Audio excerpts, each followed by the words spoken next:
Class 8 फाउबगी school सिंग थिंगजिनख्रे मिजोरम द डिस्ट्रिक्ट हेडक्वार्टर सिंग कर्फ्यू थमख्रे मिजोरम द कोविड-19 केस वांखलकपगा लोइनना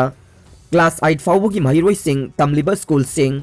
अमुक हन्ना थिंगजिल्लगने स्कूल सिंग अदु कोविड लाइसत लाक्सिननबा मतम सांगना थिंगलुरबा मतुंग था अमा खरा हेनबगी मतुंगदा नौना अमुक हांखिबने मिजोरम गवर्नमेंट ना नुमिदांग मतमगे चर्च सर्विस अमुक हन्ना थिंखिबगा लोइनना हौजिक सनरिबा नुमिदांग अमसुंग अहिंगी कर्फ्यू आइजोल याउना डिस्ट्रिक्ट हेडक्वार्टर्स पुमनमक थुंहनख्रे कोविड-19 की अनि सुबो वेब थेंगनबगी खोंगथांग सिंगे सरुक अमा ओइना स्टेट गवर्नमेंट ना थौरांग सिंग असे लौखलकपने इराई नुमित के नुमिदांग द थोखिबा अनौबा गाइडलाइन सिंग अदुगी मतुंगिन्ना क्लास 8 अमसुंग मखागी महिरोइ सिंगे नॉर्मल फिजिकल क्लासिंग खुदकता सस्पेंड तौखिबगा लोइनना महिरोइ सिंग असे ऑनलाइन मोड की क्लासिंग याउबा यागने क्लास खुदिंगमक हाइबदे नर्सरी दगे क्लास 12 फाउबगी ओइना मे मरीदा अनौबा एकेडमिक सेशन 2021-22 हौनबा स्टेट असिगी स्कूल सिंग अमुक हन्ना हांगदोकनबा प्रपोज तौखिबदुसु कैंसिल तौरे थांगजे नुमितगे सनहलिबा अनौबा गाइडलाइन सिंग अदुना नुमिदांगी मतमदगे चर्च सर्विस थिंखिबगा लोइनना डिस्ट्रिक्ट हेडक्वार्टर खुदिंगमक्ता नुमिदांग पुंग निपान मखाइदगे अयुक पुंग मरी फाउबा कर्फ्यू थमजिनख्रे लॉकडाउन दा राजनीति तौबा यारोय अशोक गेहलोना लुसिंगबा राजस्थान गवर्नमेंट ना कोविड-19 की लाइचत ngakthognanaba लॉकडाउन सथबगी मिंगदा उदयपुर शहरबो मिराई बिरे हाइना सीनियर बीजेपी लीडर गुलाब चांद कतारियाना स्टेट गवर्नमेंट पु यानिंगदबा फोंदोख्रे महाराष्ट्र की ओइना नुंगतिगे नुमिदांग वाइरम पुंग तरुक्तगे मथंग नुमित की अयुक पुंग निफान फाउबा स्टेट लैंगाकना लॉकडाउन थमजिलिबा असे उदयपुर शहर खक्तने अतई शहर सिंगदे असिगुंबा मखलगे लॉकडाउन अमता सथदे हाइनसु महागना अकनबा मवोंगदा पेंदबा फोंदोखे स्टेट अदुगी अतोपा शहर सिंगदे नुमिदांग पुंग निपानदगे मथंग नुमित की अयुक पुंग तरुक फाउबदमक लॉकडाउन सथै हाइरदुना महाराष्ट्र गवर्नमेंट ना उदयपुर शहर की मियामदा अवाबा पीरिबा असे खुदकता हंदोक्त्रबदे शहर असिगी मियामना अकनबा खोंजंग संगसिलगनी हाइखे स्टेट की चीफ मिनिस्टर ना थवोंग असे हंदोक्त्रबदे हयेंग निंगथौकाबा नुमितगे उदयपुर गे मियामना अकनबा खोंजंग हौरगनी सुहाइखे रशियाना यूक्रेन की मनाक नकपा मफम अमदा तेंग अमदे शॉर्ट रेंज बैलिस्टिक मिसाइल पुसिलख्रे यूक्रेन ना रशियन सगलिबा सपोर्टर सिंगदा लंदा सिलकपा तारगदे रशियन फोर्स ना सेपरेटिस्ट रिबेल सिंगदा मतेंग पांगनी हाइना रशिया की माइकैदगी फोंदोख्रे रशिया की ओइनदे करिगुंबा यूक्रेन ना रशिया ना सगलिबा नोंपोक थंगबदा लैदिबा सेपरेटिस्ट रिबेल सिंगदा लंदा सिलकपा थोकलगदे मतेंग पांगनबगीदमक सेम साधुन लैरे हाइना रशियन ऑफिशियल अमना हाइरे मसिगी सरुक ओइना यूक्रेन गे माइल चामगा यांखैरोम लापा मफमदा short range ballistic missile rocket artillery अमदे तेंगना चिंगबसिंग पुसिलख्रे रशिया गे मसिंग यामलबा लानमी सिंगसु यूक्रेन की मनाक तमना लेप लैतना थोमजिलगले क्रेमलिन की प्रेस सेक्रेटरी दामित्री पेस्कोव ना हाइखिबदा रशिया की लानमी सिंगना यूक्रेन गे बोर्डर मनाक नकना थोमजिनबगी थवोंग सिंग सथरगलिबा से मरु ओइना यूक्रेन की माइकैदगिदे सेपरेटिस्ट रिबेल सिंगदा लंदा सिलकपदा सिविलियन सिंगदा साउना अशोक अपन अमदे असी अना थोकदोरिबा अदु नाक सेनबगीदमक मिलिटरी की ओइबा खुद थिंगजिनबगे थवोंग सिंग सथगने यूक्रेन के नोंपोक थंगबा लमदम के सरुक अदुदा रशिया के लोन ngang मसिंग यामबा मियोइसा कया लैरे इंग 2014 दा रशिया ना यूक्रेन के क्रीमियाबु एनेक्स तौख्रबा मतुंग तारकबदा यूक्रेन के नोंपोक थंगबा लमदम के सरुकता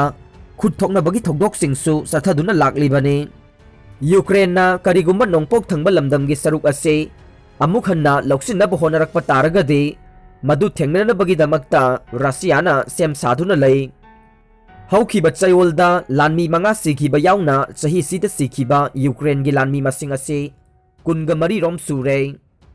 इंग 2019 की मतमदा Russiagi President Vladimir Putin na phongdokhiba wafam amada ing 1995 ki matamda Bosnian force na Muslim gi miyoi lising nipan lom he na hatkiba Srebrenica gi thogdok adu Ukraine gi nongpok thangba lamdam gi sarukta chatharak pathoklagade Russia na khut thingjingani haina phongdokhibane Russian Ukraine gi border manak nakna lanmi sing thomjilakliba se maru oina aki tuzung pibage tactics ama chatharakli natraga lamdam aduda paksana hingsa gi thawong sing pakthok sauthoknaba honarakadoribra haiba chapchana khangba ngamdre Russia na lan pambagi akanba wafam phongdorokhiba asina maram oiraga Ukraine amade western laibak singna mipaiba phongdokhrabane chayol asigi anganba sarukta telephone call tawraduna Germany ki Chancellor Angela Merkel na Russia ki President Vladimir Putin da Ukraine ki ngamkhai manak nakna lanmi thomjilagli badu handokhina bataksilibane adubu President Putin gi maikai dagi de Ukraine na maram sadana kaihobagi thawong sing sathaduna lamdam aduda irang pakthok sauthok hanaba honari haina maral siri Turkey na irai numita phongdokhiba wafam amada US na tha asigi atheng masarukta Black Sea da langi jahaz ani thazilagane May gi tarik mari fawbada US ke langi jahaz sing adu Black Sea da laigane Russia na handaki matam khara asida Black Sea gi fleet ki mapangal kangkhat hankhravane Crimea da hairiba Russia ge Black Sea fleet ase base tawduna lairi hairi supnage chahi manga dangai ribe Indian American na minute chamaga manga leptana Lairik kuntraga taruk Pakhre record Thamkhre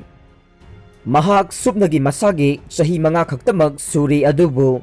Indian American kaira kaurna punga mahena Lairik kuntraga taruk pu leptana pabagi damag international gi thagatpa hanana phangkhre United Arab Emirates UAE da laibe Bevi Kairana mahaki angak patawba ngamba adugidamag London da World Book of Records amasung Asia Book of Records ta Thamkhre mahakpu child predezi amani hairaduna London da World Book of Records na masagi chahi mari subada February taraga hundoida Lairik kuntraga tarukpu sunglep leptana minute samaga manga pabagi akhanaba tawba ngamba adugidamag Kaira Kaurda Certificate Pakhre Asia Book of Records na mahakna Lairik masing khwaidagi yamna sunglep leptana pabagi record ama thamle haiki Baby Kaira gi Lairik pabagi apamba adu lockdown gi maramdagi school thingjinbagi mamangda hokhiba sahida tha khara khakke mahakna tamkhiba adu Davi gi nursery school amada magi oza singna ukhi School adugi apikpa library da mahakna thawai lupna Lairik sing paba adu mahaki ozana itatatana thengnakhi Lairik ta masu kayagi fajaraba laising adu aihakna yengba pambadagi aihakna paba pamjai adubu makhoi adu aihakna laina paba ngamba achauba mayek singnasu I haina mahakna haiki mahakna khwaidagi paba pamjariba Lairik singi manungda Alice in the Wonderland Cinderella, Little Red Riding Hood amasung Shooting Star na chingba yaure. Doktor ama oirakpa pamliba Baby Kaira na iroiba amasung hiking su pame. Chennai de leiba mama mapasing na America da pokhibi Kaira US citizen amane. Kaira gi mapubok